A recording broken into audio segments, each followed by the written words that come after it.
묵상기도 드리겠습니다. 수많은 선택의 길들 가운데서 성경 구절 로마서 8편 38편에서 38절에서 39절 내가 확신하노니 사망이나 생명이나 천사들이나 권세자들이나 현재일이나 장래일이나 능력이나 높음이나 깊음이나 다른 어떤 피조물이라도 우리를 우리 주 그리스도 예수 안에 있는 하나님의 사랑에서 끊을 수 없으리라. 기도하시겠습니다. 나의 희망이 되시는 하나님 아버지, 오늘도 새로운 아침을 주심을 감사합니다. 나의 잘못이 아닌 것으로 내가 피해를 보는 일이 점점 많아지는 세상이 되었으나 그것으로 인해 불평하지 말게 하소서. 주신 분이 주님이셨으니 그것을 거두어 가신다 하더라도 불평할 수 없음을 고백합니다. 오늘도 나의 가는 발걸음을 인도하여 주소서. 잘못된 길로 가지 말게 하시고 나의 발이 늪에 빠지지 않게 하소서. 나의 반석이 되어주시는 주님을 믿사오니 나의 발걸음이 주님의 반석 안에 언제나 머물게 하소서. 수많은 선택의 길들 가운데 내 발을 반석 위에 올려놓는 선택을 하시고 그것이 주님의 뜻 안에 있음을 반드시 기억하게 하소서. 오늘도 가장 선한 길을 찾게 하시고 하나님께서 원하시는 것을 언제나 묻고 행하게 하소서. 언제나 매일 나의 부족함과 연약함을 주님께 고백합니다. 나의 육신의 연약함을 강건하게 하소서. 나의 정신과 영혼의 연약함을 주님의 것으로 채우소서. 나의 가는 길에 반석 되시는 예수 그리스도의 이름으로 기도합니다. 아멘. 오늘의 예수님의 보아 말씀은 예수는 나를 곤란에서 이끌어내십니다. 시편 25편 17절 말씀. 내 마음에 건심이 많사오니 나를 곤란에서 끌어내소서. 탄광이 무너져 그 속에 갇힌 강부들을 이끌어내기 위해 쓰는 모습들을 봅니다. 삼청 백가슴의 붕괴로 수많은 사람들이 무너져 내린 콘크리트에 깔렸습니다. 그러나 겉으로 어려운 악조건 속에서도 생존하여 기적적으로 구출되어 나올 때 환호와 박수갈채를 보낸 기억이 생생합니다.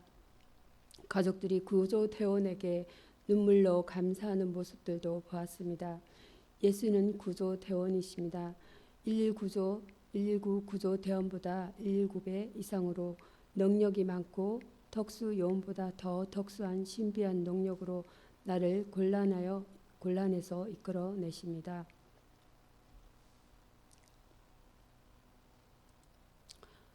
오늘의 성경 말씀은 민수기 21편 4절에서 9절 말씀 같이 교독하시겠습니다. 백성이 호로산에서 진행하여 홍해길로 쫓아 에돔 땅을 들러 행하려 하였다가 길로 인하여 백성의 마음이 상하니라. 백성이 하나님과 모세를 향하여 원망하되 어찌하여 우리를 애굽에서 인도하였며 이 광야에서 죽게 하는가. 이곳에는 먹을 것도 없고 물도 없고 우리 마음이 이 하찮은 음식을 싫어하노라 하니. 여호와께서 불뱀들을 백성 중에 보내어 백성을 물게 하심으로 이스라엘 백성 중에 죽은 자가 많은지라.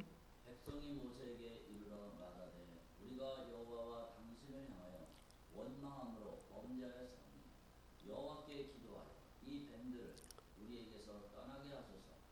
모세가 백성을 위하여 기도하매 여호와께서 모세에게 이르시되 불뱀을 만들어 장대 위에 달라 물린 자마다 그것을 보면 살리라. 합독하십니다. 모세가 놋뱀을 만들어 장대 위에 다니 뱀에게 물린 자마다 놋뱀을 쳐다본 적 살더라.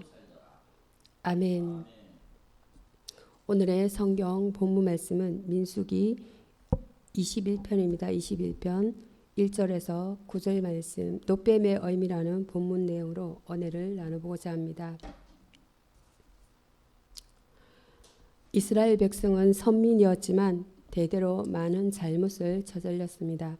이는 그들이 원망하는 백성이었기 때문인 것입니다. 원망에 대한 징계의 상징입니다.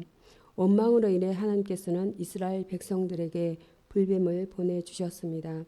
그런데 그 원망은 에돔 족속의 방해 때문에 우회하여 홍해 쪽으로 빙 둘러가게 됨을 말하고 있습니다. 그리고 또 한 번은 남쪽으로 돌아가는 사태를 원망했습니다. 결국 이런 배은망덕은 하나님의 진노를 샀습니다. 그들은 독사보다 더 강한 불뱀에 물려 죽게 되었습니다. 신약의 십자가를 의미합니다. 구약의 제사는 번제물이 반드시 있어야 합니다. 그러나 신약의 제사는 십자가를 쳐다보면서 찬송 드리는 것입니다. 우리에게 자비로우신 하나님께서는 자유의 의지를 주셨고 신약을 예표하시는 사랑을 보여주셨습니다. 불뱀 모양의 노뱀 구리뱀을 만들어 장대에 달고 그것을 쳐다보는 자마다 모두 살게 하셨습니다. 징계는 궁극적으로 사랑을 말합니다. 옛말에 사랑하는 자식은 매질을 한다고 했습니다. 그러나 이 징계의 매는 돌아오기를 바라시는 사랑의 매입니다. 그러므로 우리의 죄의 양이 아무리 많고 크더라도 진정 하나님 앞에서 회개를 한다면 하나님의 용서는 필연적으로 나타나게 됩니다. 사랑은 믿음을 낳기 때문이며 회개는 영생을 낳기 때문입니다. 주님을 믿는 우리 성도는 원망과 불평은 사망의 길임을 명심해야 하겠습니다. 여기서의 주제는 십자가입니다. 십자가 스타우로스입니다.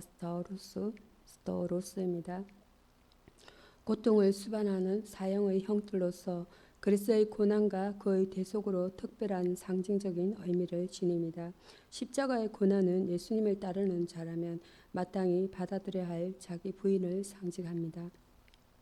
이어서 전해드릴 말씀은 시편입니다. 시편 107편입니다.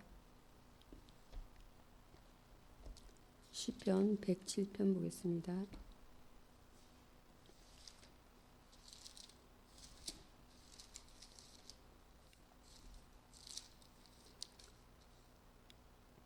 (107편) 1절에서 3절 말씀 제가 봉독하겠습니다. 여호와께 감사하라.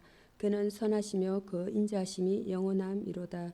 여호와께 구속함을 받은 자는 이같이 말할지어다.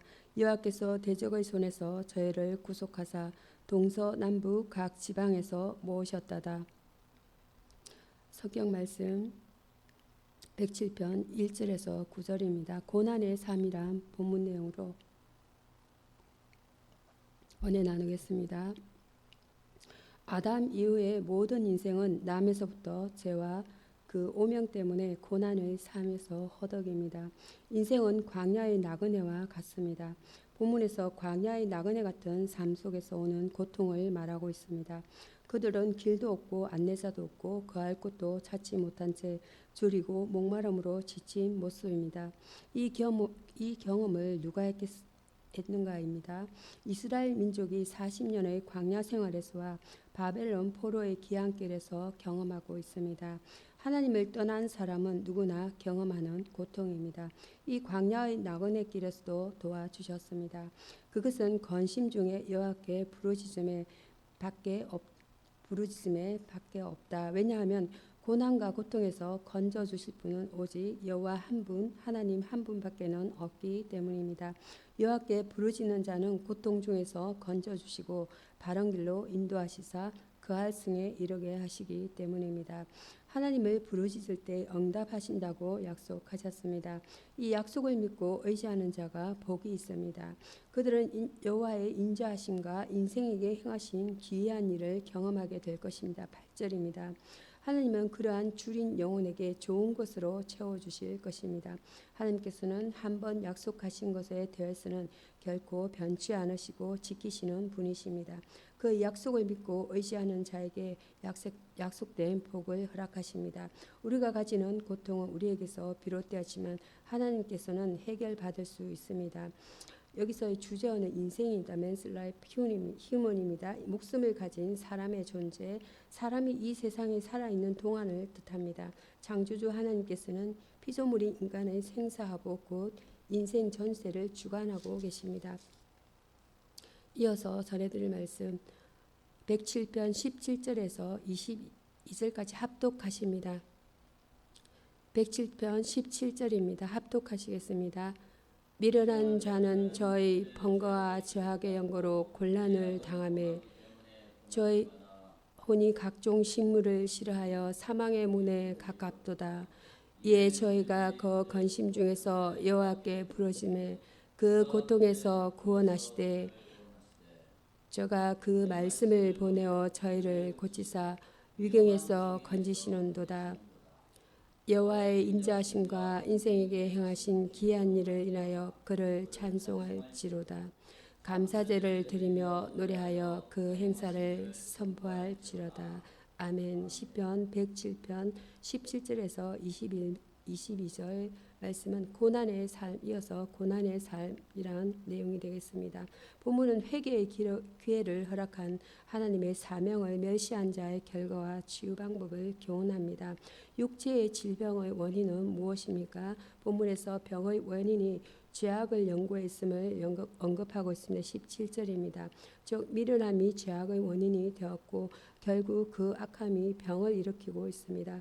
또한 그 괴로움이 매우 극심함을 나타냅니다. 18절입니다. 하나님께서는 인간의 죄에 대한 경고로 질병을 허락하셨습니다. 우리 영혼이 연약해질 때 우리 육신도 연약해지기 때문인 것입니다. 여기서의 치유 방법은 무엇입니까? 그것은 부르짖음에 있습니다. 19절입니다. 히스기야 왕을 비롯하여 성경의 기적 중 부르짖어 나온 자가 많습니다. 예수께서 우리의 연약한 것을 친히 담당하셨고 마태복음 8편 17절입니다. 저가 채찍에 맞음으로 우리가 나음을 얻었습니다. 베드로전서 2편 24절과 이사야서 53편 5절 말씀, 하나님께서 말씀을 보내어 저희를 고치심을 믿어야 합니다. 20절입니다. 이렇게 치유된 자의 할 일은 무엇입니까? 그것은 찬송과 감사함에 있다는 것입니다. 21절과 22절 내용입니다. 하나님께서 생명을 연장해 주시고 새 삶과 사명을 주심에 감사하여 제단에 감사의 예물을 드리고 선포해서 많은 사람에게 간증이 되어야 합니다. 선포에서는 22절입니다. 이것은 하나님의 영광을 세상에 높이 드러내는 것입니다. 죄로 인해 육신이 병든 자도 하나님께 부르짖으면 말씀으로 그들의 영혼과 육신을 구원해 주십니다. 여기서의 주제어는 치유입니다. 마르페 테라페이아입니다. 건강한 육체적, 정신적 상태로 회복시키거나 나이나 신체 불구와 같은 한계 속에서도 가능한 최고의 건강 상태로 회복시키는 것을 말합니다. 이어서 전해드릴 말씀은 구약 성경입니다. 구약 성경 이어서 신약 성경 에베소서입니다. 신약 성경 에베소서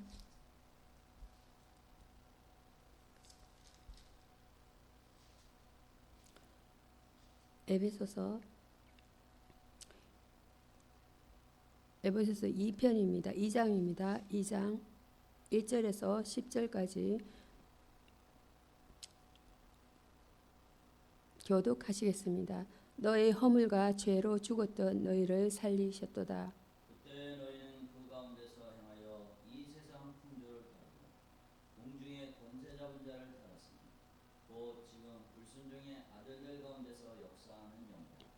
전에는 우리도 그 가운데서 우리 육체의 욕심을 따라 지내며 육체와 마음에 원하는 것을 하여 다른 이들과 같이 본질상 진노의 자녀였더니 긍휼이 풍성하신 하나님이 우리를 사랑하신 그 큰 사랑을 인하여 허물로 죽은 우리를 그리스도와 함께 살리셨고 너희가 은혜로 구원을 얻은 것이라.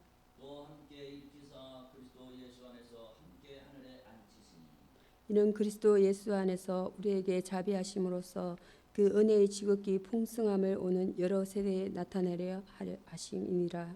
너희는 그 은혜에 의하여 믿음으로 말미암아 구원을 받았으니 이것은 너희에게서 난 것이 아니요 하나님의 선물이라.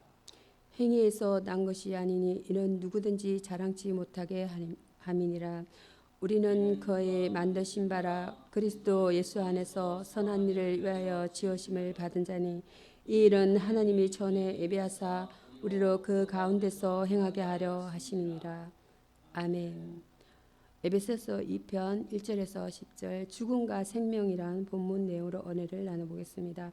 무엇이 진정으로 사는 것입니까? 인생에게는 살았다 하나 죽은 것과 같은 인생이 있습니다. 죄를 고백하기 전의 상태입니다. 1절에서 3절입니다. 과거에는 우리도 다 죄로 죽었던 자였습니다. 1절입니다. 죽은 몸이 반응이 없는 것처럼 영적 진리에 무감각한 죽은 것입니다. 디모데전서 5장 6절 말씀 5편 6절입니다.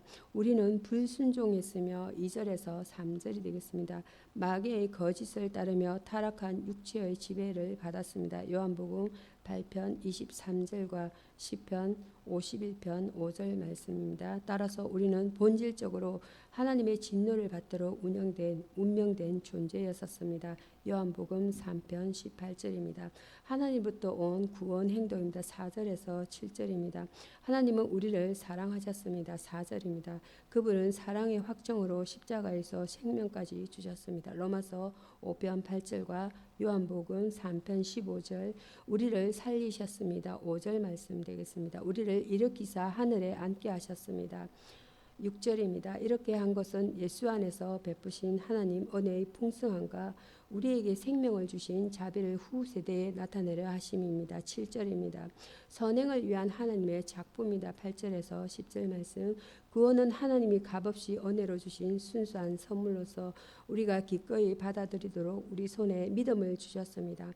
저 구원은 하나님께서 이루신 것입니다. 우리는 선한 일을 위한 하나님의 작품입니다. 10절입니다. 우주가 하나님의 창조적인 작품이라면 우리는 하나님의 구속적 작품입니다. 고린도서 5편 17절입니다. 성도는 주님의 은혜에 감사하여 선행을 실천함으로써 그리스도의 새 창조의 역사에 동참해야 합니다. 여기서의 주저어는 선행입니다. 굿 건닥트 착하고 어진 행실을 가리킵니다. 인간의 선행은 하나님 앞에서는 누드기옷과 같을 뿐이므로 예수 그리스도의 의의 옷을 입음으로써만 하나님 앞에 설 수 있다라는 것입니다. 이어서 전해드릴 말씀은 요한복음입니다. 요한복음은 3장입니다. 요한복음 3편입니다.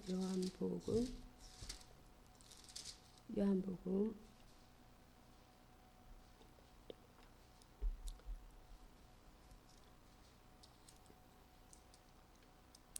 14절에서 21편까지 요한복음 3장 14절에서 21편까지 교독하십니다.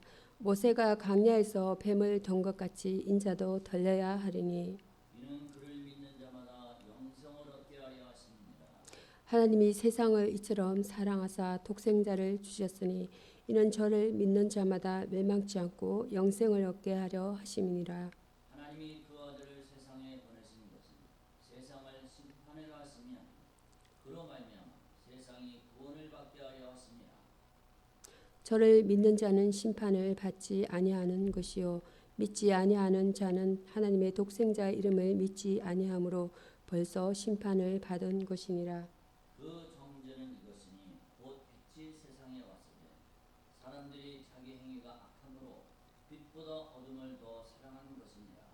악을 행하는 자마다 빛을 미워하여 빛으로 오지 아니하나니 이는 그 행위가 드러날까 하며 진리를 쫓는 자는 빛으로 오나니 이는 그 행위가 하나님 안에서 행한 것임을 나타내려 함이라 하시니라. 아멘. 오늘의 본문 말씀은 요한복음 3편 14절 말씀 인자의 덜림을 의지해야 한다라는 내용이 되겠습니다. 성경은 14절 말씀 내용입니다. 성경은 만물보다 거짓되고 부패한 것은 사람의 마음이라고 규정합니다. 이러한 인간이 거듭나게 되는 것은 하나님의 본질 곧 성령을 받아 하나님의 약속대로 신의 성품에 참여함을 통해 가능합니다. 8절이 되겠습니다. 베드로후서 1편 4절 말씀. 그런데 이것은 인자의 덜림을 전제합니다. 인자의 덜림은 수치의 십자가와 영광의 부활로 나타났습니다. 예수께서는 니고데모에게 인생의 번민에 대하여 새로운 삶의 방법을 제시해 주었습니다. 주제어는 중생입니다. 죄로 인해 영적으로 죽어 있는 자가 성령의 능력에 의해서 그 영적 죽음에서 새 생명을 얻는 것을 의미합니다. 중생의 역사는 오직 하나님이 주관하시는 은혜로운 역사입니다. 이어서 전해드릴 말씀 요한복음 13편 19절에서 21절입니다. 세상의 빛이라는 본문 내용으로 은혜를 나누겠습니다. 본문은 세상의 빛이신 예수 그리스도께서 어두움을 쫓는 것에 관해 언급하고 있습니다. 세상의 빛으로 오신 예수입니다. 예수는 참 빛이시며 빛으로 이 세상에 오셨습니다. 죄악의 어두움을 내어쫓는 빛, 어둠의 건세 잡은 자인 마귀의 일을 멸하는 빛으로 오신 것입니다. 그러므로 누구든지 죄와 싸워서 이기고 마귀와 싸워서 이기려면 빛으로 오신 그리스도 안에 거하도록 해야 합니다. 어둠을 내어쫓는 유일한 무기는 빛뿐입니다. 악을 행하는 자는 빛을 미워함입니다. 행위가 악한 자들은 빛을 미워할 수밖에 없습니다. 이는 그들이 어두움에 속하여 어두움의 일을 하고 있기 때문입니다. 따라서 이런 사람들은 빛이신 예수께로 나오기를 거부하고 오히려 핍박합니다. 성도는 어두움의 일을 멀리해야 합니다. 어두움 가운데 가는 자들은 마귀와 함께 지옥으로 떨어짐을 면치 못합니다. 진리를 쫓는 자는 빛으로 옴입니다. 하나님 안에서 의를 행하는 자들은 자신들의 행위가 하나님을 기쁘시게 하는 것이므로 절겨 빛으로 옵니다. 저 영생을 원하는 사람은 세상의 모든 가치관을 무익한 것으로 여기고 오직 복음만을 소망의 빛으로 받아들인다는 의미입니다. 때가 악하고 어두울수록 사랑과 선행으로 격려하며 주를 기쁘시게 하는 자들이 되어야겠습니다. 세상의 빛으로 오신 예수님을 의지하여 어두움을 내어쫓는 강하고 담대한 성도가 되어야겠습니다. 여기서의 주제어는 빛입니다. 오르포스입니다. 하나님의 첫 번째 창조 사역은 빛을 창조하신 일과 빛과 어두움을 분리하신 일이었습니다. 창세기 1편 3절에서 5절 말씀. 하나님께서는 이와 같은 낮과 밤의 분리를 통하여 자신의 창조를 보존시키셨습니다. 기도하심으로 말씀을 마치겠습니다. 살아계신 하나님, 우리 삶의 모든 것이 주님의 은혜입니다. 지치고 힘들 때에도 우리를 위로하시고 평안으로 인도하셨습니다. 지난 한 주도 매 순간을 감당할 수 있도록 마음과 생각을 지켜주셔서 감사합니다. 오늘도 주님의 말씀을 의지하여 주님께 나아갑니다. 아버지 하나님, 3월 새로운 출발을 시작한 자녀들을 인도하시니 감사합니다. 낯선 환경 속에서 두려움과 걱정을 주님께 내려놓게 하소서. 언제 어디서나 함께 하시는 성령님께서 모든 것을 합력하여 선을 이루어가실 줄 믿습니다. 주님, 자녀들에게 믿음을 더하여 주소서. 우리 자녀들이 주님을 의지하게 하옵소서. 아버지 하나님, 삶의 공고함이 우리 영혼을 쇠하게 합니다. 우리가 물질의 어려움을 지혜롭게 헤쳐나가게 하소서. 세상의 가치관으로 삶을 비교하지 않게 하옵소서. 일용할 양식에 감사하고 수고함으로 낙을 누리는 것이 하나님의 선물임을 기뻐하게 하옵소서. 욕심에 이끌려 허탄한 생각에 빠지지 않게 하소서. 주여, 우리에게 정결한 마음과 선한 양심을 주시옵소서. 아버지 하나님, 믿음의 공동체인 교회를 통해 우리를 붙잡아 주시니 감사합니다. 서로 섬기고 중보 기도하게 하시며 크고 작은 기쁨과 슬픔을 함께하게 하시니 감사합니다. 우리가 교회를 통해 천국의 삶을 맛보게 하옵소서. 성령께서 우리 안에 충만히 임재하소서. 복된 주님의 날, 주님의 은혜를 사모하는 심령에게 샘솟는 기쁨과 은혜 주실 줄 믿습니다. 우리 기도 가운데 함께하신 주님께 감사드리며 주 예수 그리스도의 이름으로 기도드립니다. 아멘. 주 기도문으로 말씀을 마치고자 합니다. 하늘에 계신 우리 아버지여, 이름이 거룩히 여김을 받으시오며 나라에 임하옵시며 뜻이 하늘에서 이룬 것 같이 땅에서도 이루어지이다. 오늘날 우리에게 일용할 양식을 주옵시고 우리가 우리에게 죄 지은 자를 사하여 준 것 같이 우리 죄를 사하여 주옵시고 우리를 시험에 들게 하지 마옵시고 다만 악에서 구하옵소서. 나라와 권세와 영광이 아버지께 영원히 있사옵나이다. 아멘.